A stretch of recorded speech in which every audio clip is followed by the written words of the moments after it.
Hi, Jamie Arute here from T4 Survival Alpha Krav Maga. Today we're going to be talking about how to make a proper fist to throw a punch. What you want to do is take your hands, put them out in front of you, palms facing up to the ceiling, roll your fingers into your palm. You put your thumb sideways along your index finger and your middle finger. Once you make a fist though, don't clench everything in your body and start to tense up, because what's going to happen if you do that when you make a fist is you're going to make all the blood pull into those muscles, and when you need to react and use those punches, they're going to be slower and you're going to exhaust yourself a lot quicker. So once you make the fist, just hold your hand in that position. When you throw a punch, you want to put your punch out, not necessarily vertical, not horizontal, although you can punch both of those ways as well.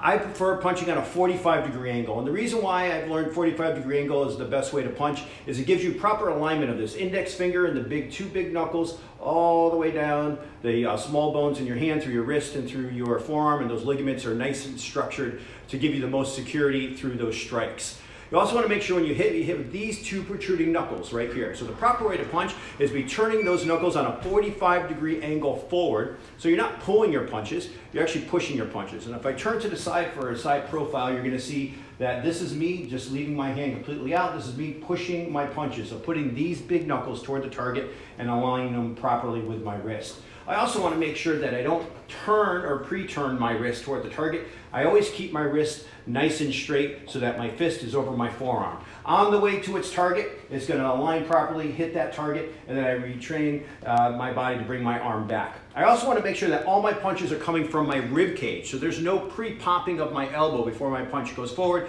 It's actually going to punch directly from my rib cage and forward. So I could stand in the middle of two concrete barriers and be able to strike and throw those combatives forward or back, and being able to initiate those strikes properly without having my elbows pop out. The other purpose for that is not having the elbows pop out, is that telegraphing. If I pop my elbow out first, someone can read that and know that I'm about to strike them. And lastly, is I'm going to generate more power, because all the power from my punch is coming from my core and my rib cage. Rather than bringing my punch to the outside, I'm generating power out toward my elbow, and then I've got to try to recreate that power coming forward. Instead, by punching from my rib cage, I'm going to generate that power and that rotation and be very effective in my strike. So that's the basics of throwing a punch for a person that is getting into a self-defense situation on the street. Hope you enjoyed this video. My name is Jamie from T4 Survival. Remember, T4 Survival, training for surviving the fight of your life. If you have any questions on this, put them in the comments below, and we'll see you soon.